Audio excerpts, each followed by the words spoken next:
begini. Nah, ini bagian daripada learning objectives S1 ketika itu.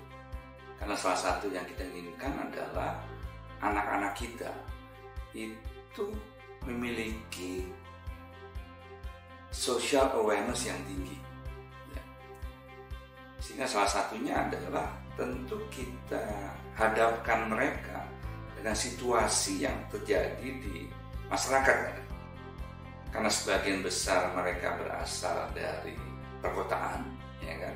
Sedangkan ketika kita bicara masyarakat Indonesia, juga ada yang dari pedesaan kan.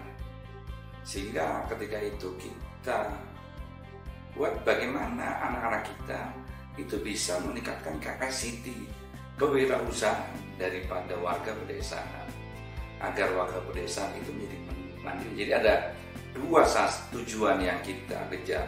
Pertama adalah dari sisi mahasiswa kita, jadi mereka menjadi warga negara yang baik, tidak pengertian, tidak hanya bicara hak dan tanggung jawab, dan pengertian tanggung jawab di sini ada warga negara yang perlu dibantu oleh kemampuan dia kan, karena mereka kita didik kemampuan entrepreneurship-nya.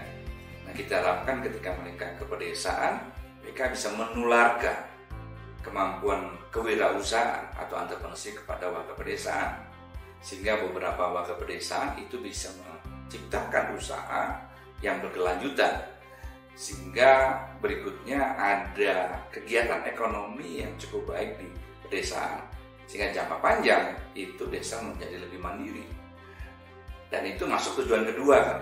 Jadi sebagai institusi Prasetya Mulia juga bagaimana membantu institusi pedesaan atau warga pedesaan agar memiliki usaha dan lebih mandiri.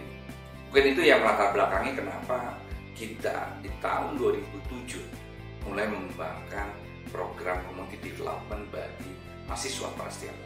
Karena orang tua asuh dengan kelompok mahasiswa asuh. Jadi detail seperti anak mereka. Itu yang kita lakukan di saat awal ketika kita mendevelop Komdev. Ya. Kemudian berikutnya adalah karena kita 12 sebelumnya melakukan mapping kebutuhan daripada atau potensi usaha yang bisa dikembangkan, kita sudah tahu. Jadi sebelum mahasiswa itu datang ke pedesaan, sudah diketahui kira-kira usaha apa yang akan dikembangkan.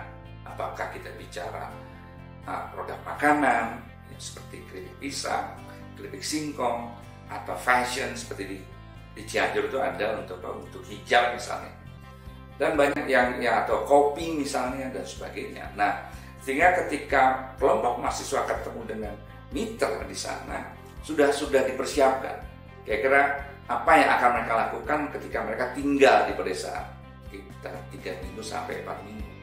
Nah, itu yang kita kembangkan di saat awal, sehingga mereka tinggal di mitranya, mereka sebagai tempat produksi. Misalnya kita bisa keripik singkong, di pagi hari sampai sore anak-anak bersama mitranya melakukan semacam produksi keripik singkong misalnya.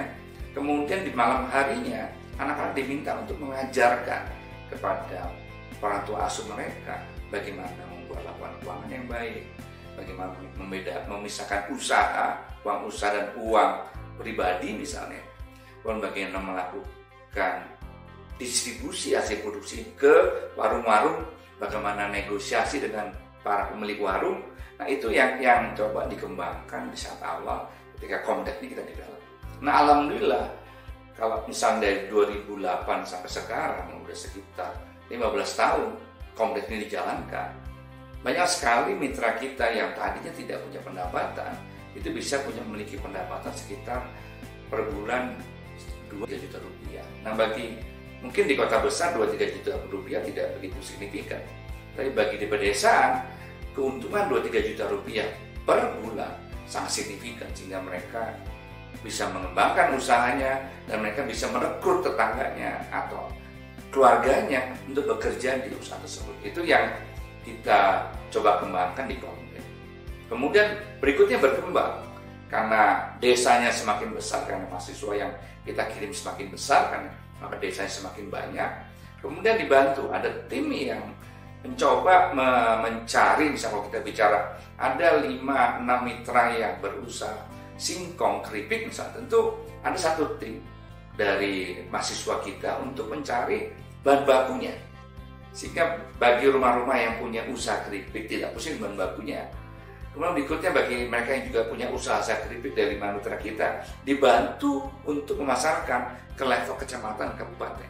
Nah, itu yang kita lakukan selama ini dengan Komdep. Alhamdulillah perkembangannya bukan main ya. Dan sekarang ditunggu, terakhir kita di Kuningan. Dan di akhir daripada program ada yang namanya festival. Jadi karena kelemahan daripada model KKN yang ada adalah hasil produksi daripada mitra KKN ketika itu tidak ada proses kelanjutannya. Jadi mahasiswa itu membantu bagaimana memproduksi, tapi tidak dibantu bagaimana menjualnya ke market. Sehingga kita ada festival, selalu ada festival di kita. Jadi hasil produksi daripada mahasiswa bersama mitranya kemudian dijual di saat festival. Dan berikutnya setelah mahasiswa balik 4 bulan berikutnya mereka akan monitoring hasilnya agar agar angkatan adik kelasnya bisa meneruskan usaha yang sudah dikembangkan ke kelasnya, sehingga ada keberlanjutan dari program ini, tidak sekedar hanya 2 bulan. Nah, ini menyebabkan kenapa usaha ini menurut saya kalau itu bisa diadopt oleh perguruan tinggi menjadi menarik. Jadi bukan sekedar menginspirasi warga pedesaan, tapi bagaimana warga pedesaan itu punya usaha. Ketika mereka punya usaha, semakin banyak warga desa punya usaha, maka desa akan semakin mandiri kan. Itu salah satu hal yang kita inginkan dari Komdep. Bagi teman-teman yang akan pergi Komdep, ini pengalaman yang tidak akan terlupakan.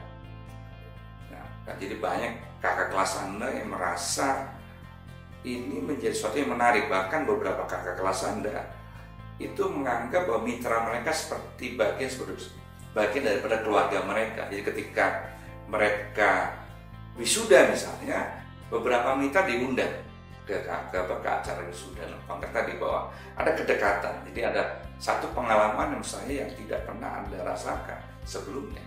Samping Anda berkontribusi ya, bagi pengembangan daripada mitra kita di pedesaan, dan juga mengasah kepekaan sosial Anda, karena itu dipentingkan sebagai seorang pemimpin.